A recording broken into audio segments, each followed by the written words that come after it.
Olá, eu sou Marcos Fava Neves, professor na USP e na FGV, especialista na área de agronegócios. Hoje recebendo aqui o Leonardo Gondim, diretor de Marketing Estratégico e Tecnologia da Nutron Cargill.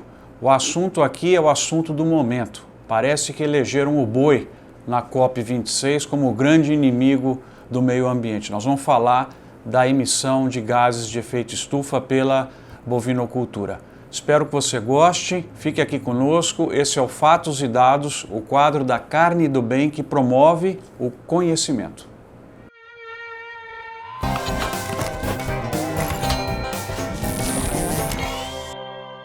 Léo, muito obrigado pelo convite, é um prazer receber você aqui na nossa base, no nosso estúdio, honrados com a sua presença. Eu que agradeço, professor. Eu nem dormi ontem, de tanta emoção de estar aqui hoje. Então é uma honra, a honra é minha, é um prazer estar aqui contigo. Que legal. Gente, como falamos no começo, parece que elegeram a pecuária. Cada ano a pressão aumenta em cima da produção animal, principalmente do Brasil, com todo esse papel de liderança que nós já falamos nos vídeos anteriores. E hoje nós vamos falar desse assunto aqui, que é extremamente importante, a redução da emissão de gases de efeito estufa para uma pecuária cada vez mais sustentável. Léo, primeira pergunta, como funciona a questão da medição dos gases de efeito estufa, o papel das pastagens e de um adequado manejo do solo nessa história toda? Perfeito, professor. Eu acho que antes de falar especificamente da pecuária, a gente tem que deixar claro, que a emissão de emissões, o grande desafio das emissões está relacionado à energia. Esse é o grande desafio hoje da humanidade em termos de emissões, porque você está tirando combustíveis fósseis que ficaram anos sendo depositados, sendo formados na Terra e está colocando eles na atmosfera. Muito embora hoje existe um consenso em que o agronegócio ele tem a sua contribuição, sim, obviamente muito menor do que a energia, que gira em torno de 15% a 20% das emissões totais de gases de efeito estufa. Nesse contexto, a pecuária tem uma participação disso, e em relação à medição, ela ainda tem muitas oportunidades de melhoria, porque hoje as medições elas consideram o que é expelido, mas não o que é absorvido. E num contexto de pecuária, principalmente no Brasil, de extensivo, que é a pasto, a nossa pecuária a pasto, você tem uma grande absorção também junto com a emissão. Eu acho que essa é a primeira coisa que a gente precisa corrigir no modelo atual e na retórica atual em relação às emissões da pecuária. Em relação ao pasto específico, a mudança, professor, ela é brutal, porque um pasto mal manejado, você chega a ter emissões piores até do que um confinamento. Agora, por outro lado, um pasto bem manejado, você consegue inverter isso ao ponto até que você pode falar em captura de carbono e não mais emissões. Existem estudos hoje que mostram que o pasto bem manejado ele pode se transformar em um redutor de emissões, ele pode capturar, ser negativo o balanço e não positivo. Então vocês viram que interessante, o animal emite, mas na conta tem que entrar todo o crescimento das pastagens que estão ali por causa do animal. Aí nós estamos falando da matemática adequada.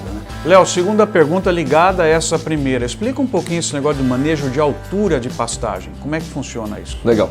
Esse é um ponto importante, professor, porque além em si das emissões, está relacionado à própria produtividade do setor, da atividade.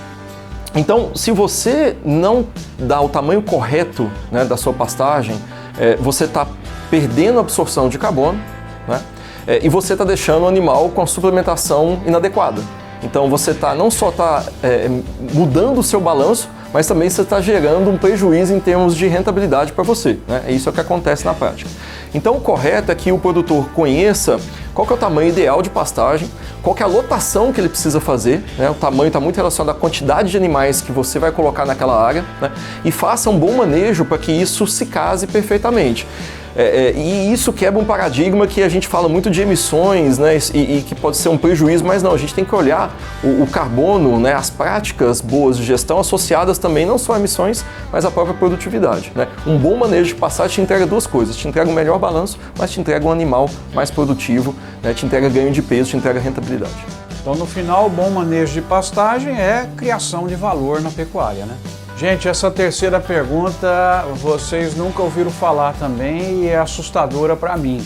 Léo, o uso de máscara, essa máscara, não é essa máscara que nós estamos usando agora, né? Mas a máscara pelo boi, tá acontecendo isso? Não é máscara pro Covid do boi não, professor. Perfeito, está acontecendo, é uma startup europeia que desenvolveu, né? E é importante falar que ele ainda está em desenvolvimento, né? Está sendo testado. A gente tem expectativa que o rollout seja para o ano que vem, 2022, né? A gente começa a já ver isso no mercado.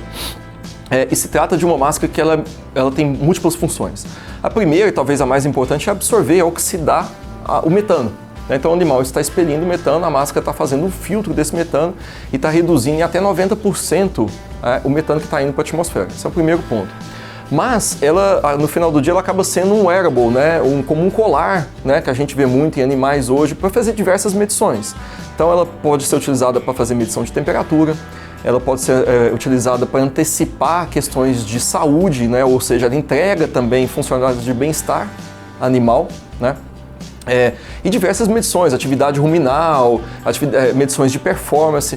Então, ela foi criada com o conceito de filtrar, né, de reduzir, né, a emissão do metano, mas ela acaba sendo um wearable aí que entrega diversas funcionalidades para uma pecuária mais produtiva. Então, a hora que você estiver andando na estrada e ver o boi com máscara, não é Covid, é para ter dados e diminuir as emissões. Olha que legal. E uma informação adicional, professor, que muita gente pergunta, mas não é nocivo para o animal, né? Não é incômodo, né? Não, né? Isso a gente tem testes comprovando que ele não afeta o bem-estar animal. Então, ele está ali com aquela máscara, ele não está, como se ele estivesse usando nada, bem leve, né? Bem fácil de ser utilizada. Então, já antecipando uma preocupação que às vezes vem, ela não causa nenhum prejuízo ao animal. Vocês estão vendo, pecuária é tecnologia pura. Para fechar, uma das áreas que eu acredito que o nosso país tem mais oportunidades é a questão da economia do carbono. E aí a pecuária tem muita chance também. Léo, para você fechar com chave de ouro, como é que você vê essa história? Essa é uma pergunta ampla, professor, e eu vou começar fazendo uma analogia, né? Eu acho que o carbono no futuro ele tende a ser como uma energia.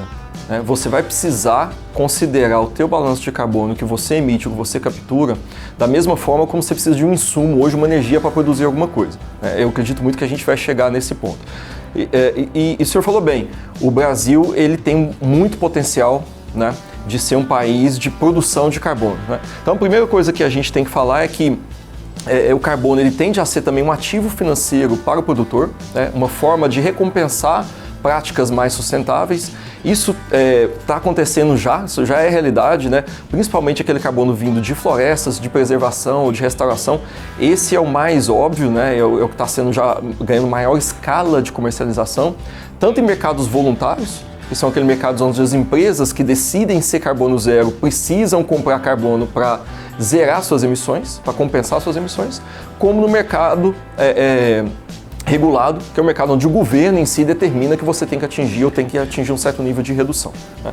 Então, existe um potencial muito grande nesse mercado e é uma forma, como eu falei, de monetizar, né, quem adota boas práticas e práticas sustentáveis. O grande potencial no Brasil, na minha visão, estará ainda por carbono no solo, né? Claro, o sistema produtivo que a gente tem, né, com a amplitude de terra que a gente tem, de pastagens, é onde está o maior potencial, além das florestas, obviamente. O carbono no solo ainda é uma coisa que está em desenvolvimento, porque os mecanismos de medição, né, de apuração do que está sendo, de fato, absorvido pelo solo, ainda estão em desenvolvimento e hoje ainda tem um custo alto. Mas a gente aposta muito que, à medida que a tecnologia avança e esse custo reduza, vai ser um mercado muito promissor para a nossa pecuária e para o Brasil. Legal, Léo. Então veja só, pecuarista, trabalhar com sustentabilidade vai te dar ainda muito retorno. Olha o que nós estamos falando aqui. Léo, agradecer muito a sua participação aqui, um programa rápido com um conjunto de conceitos bem legais que deixou a turma animada. Muito obrigado, viu? Eu que agradeço a oportunidade, é um tema que está começando, a gente vai falar muito dele ainda, professor, e novamente uma honra para mim estar aqui hoje. Espero que você tenha gostado desse programa, coloca lá os seus comentários, compartilhe com as pessoas, nós queremos isso, o seu feedback. Hoje aprendemos muita coisa aqui do potencial que a pecuária tem na sustentabilidade, na questão do carbono. Esse é o Fatos e Dados, o quadro da Carne do Bem que promove o conhecimento. Comigo, Marcos Fava Neves, professor da USP e da FGV. Espero que você tenha gostado. Valeu!